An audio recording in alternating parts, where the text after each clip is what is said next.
आपण आजही अनेक पारंपरिक दागिने परिधान करतो, पण हे दागिने परिधान करण्यामागे अनेक सायंटिफिक कारणं असतात. चला तर मग आज त्याची सविस्तर माहिती घेऊया. बुगडी. कानाच्या वरच्या भागात बुगडी घातली जाते. त्यामुळे तेथील ॲक्युप्रेशर पॉइंट्सवर सतत हलका दाब पडतो, ज्यामुळे तणाव कमी होतो आणि एकाग्रता वाढण्यास मदत होते. नथ. असं म्हणलं जातं की नाकाच्या डाव्या बाजूला नथ घातल्याने मायग्रेन आणि सायनसचा त्रास कमी होतो.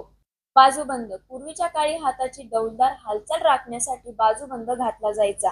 तसेच बाजूबंदामुळे तेथील भागावर दाब पडल्याने रक्ताभिसरण सुरळीत राहते. चुडा. बांगड्यांच्या होणाऱ्या सतत हालचालीमुळे रक्ताभिसरण सुरळीत राहते. तसेच हातातील ऊर्जा संतुलित राहण्यास मदत होते. जोडवी.